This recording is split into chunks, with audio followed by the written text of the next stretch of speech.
Hey everybody, it's your old pal Chuck, and been a little off with the reviews lately. I do apologize, but getting closer to those holidays, it's just seeing people doing stuff. But hey, I'm still here, and I appreciate you guys sticking around.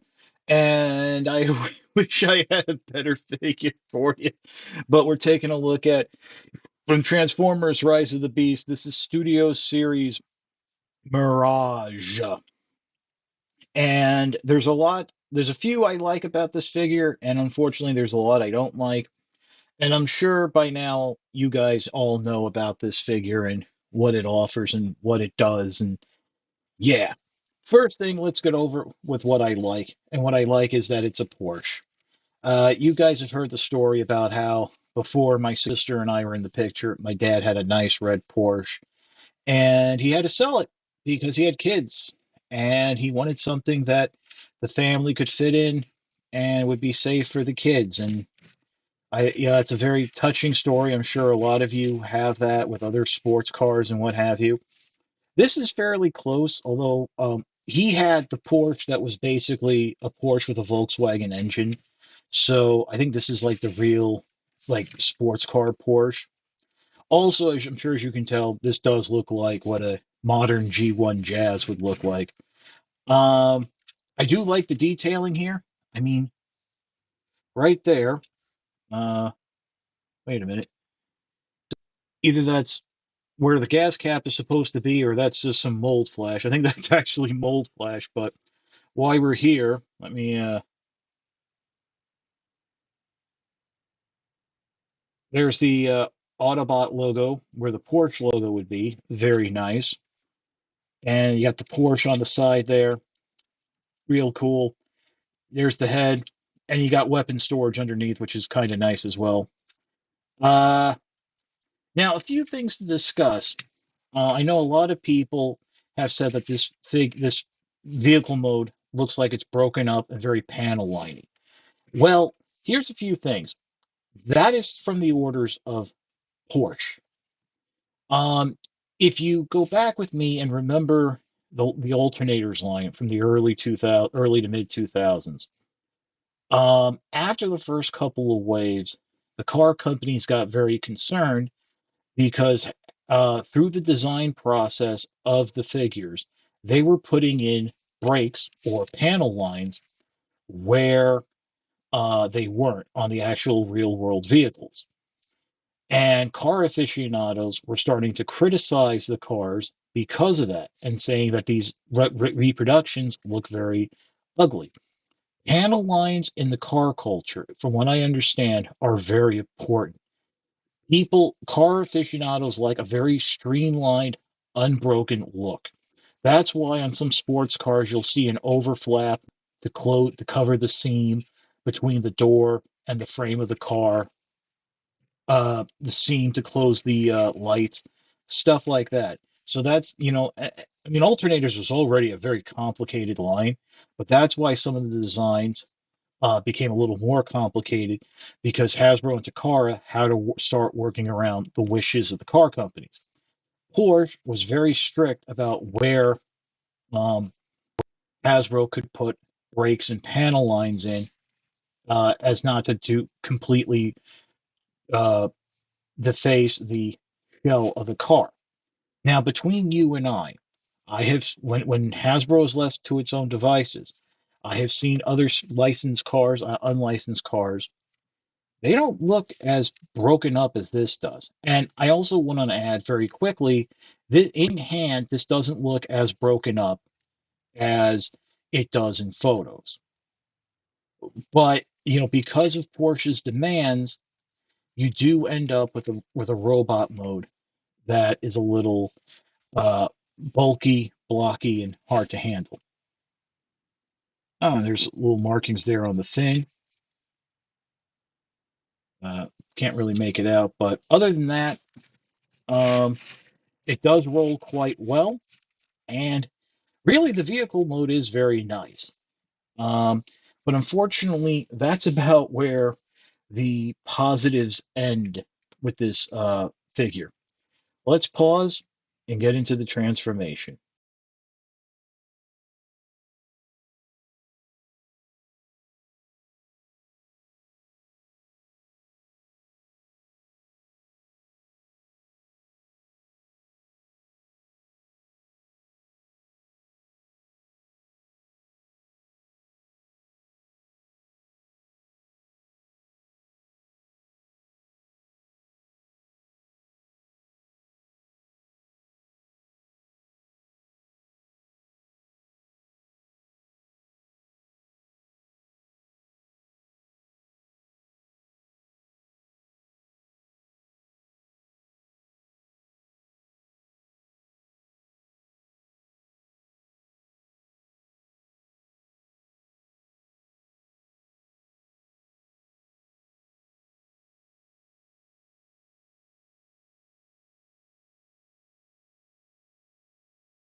on as to what uh,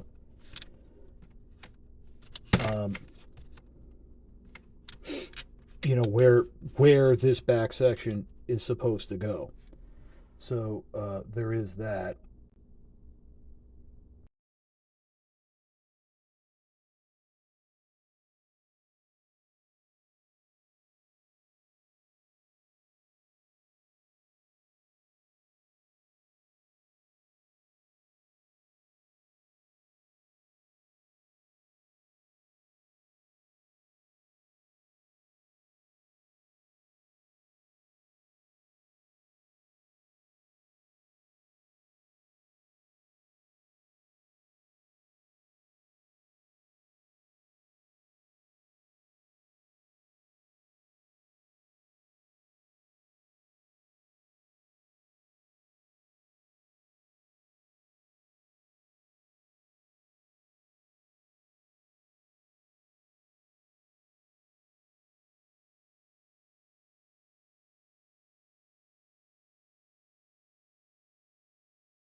Yeah, I mean, I kind of figured I was going to be disappointed by Mirage, but I am really disappointed, and a lot of that has to do with the errors, the unclear instructions.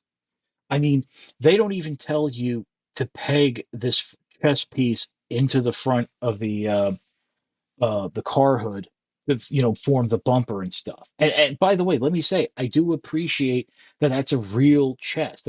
That's really part of the car. So I got to tip my head to that. But that's where it ends. I mean, the articulation to bend the knees and move the legs around is hampered by the car doors. This figure is going to break down eventually because of the overuse of clear plastic, especially in the forearms. But I think what disappoints me more is that the movie was delayed enough that if Hasbro wanted to, they could have refined things. And I know they said, well, the toys were done. I'm like, the studio series figures were not delayed. They came out when they were supposed to. That's why you had a situation where you had the mainline Voyagers, Optimus Primal and Optimus Prime on shelves theoretically at the same time as that studio series buzzworthy Optimus Prime and then that leader class, Optimus Primal from the Studio series. Um, the mainline Mirage never made it to shelves, or well, like it did in a 3 pack at Target, which, to be honest with you, I'm not 100% sure. Uh, it got out enough. It just, yeah. I mean, what's going to happen in 5 years, 6 years from now? They're going to make another one, and it's going to be that much closer, that much better.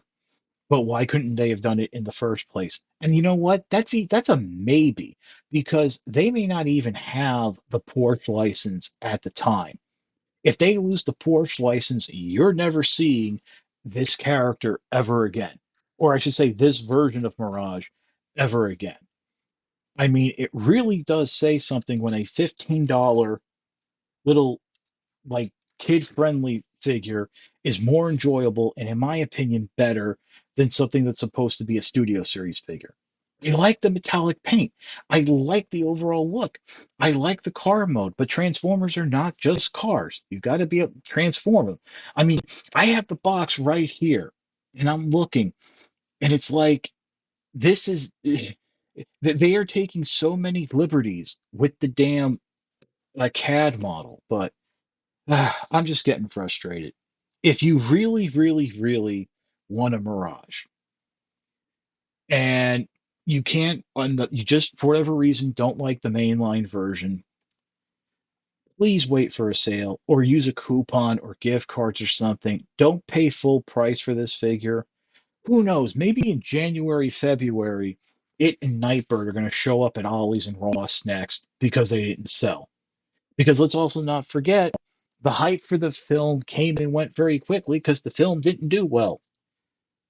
But yeah, uh, yeah, and let me just say, I got to thank MGO because he did a transformation video, and that's how I figured out the hip thing. If I didn't look it up, chances are I would have broken the figure. I really would have, because it's just not clearly shown in the instructions. But that's about it. You like this video, God bless you. Like, comment, and subscribe. That helps with the algorithms. I have a Patreon. It's www.patreon.com/ChuckDog1999. All I ask for is $1 a month, $12 a year. No thrills, no tiers, no special rewards. All you're doing is helping me help you to help me help you, to bring figures like this, unfortunately, to you. It is the season of giving. I'll be very honest, I have no Patreons right now. So if you can, the dollar a month, $12 a year really does help. But if you can't, I do understand. Um, your view, and I mean this, your views are always more than thanks enough. Uh, when I know that a lot of you feel with me the frustration, so I do appreciate that, and we have fun. So yeah, once again, this is your old pal Chuck for Mirage. We will see you next time.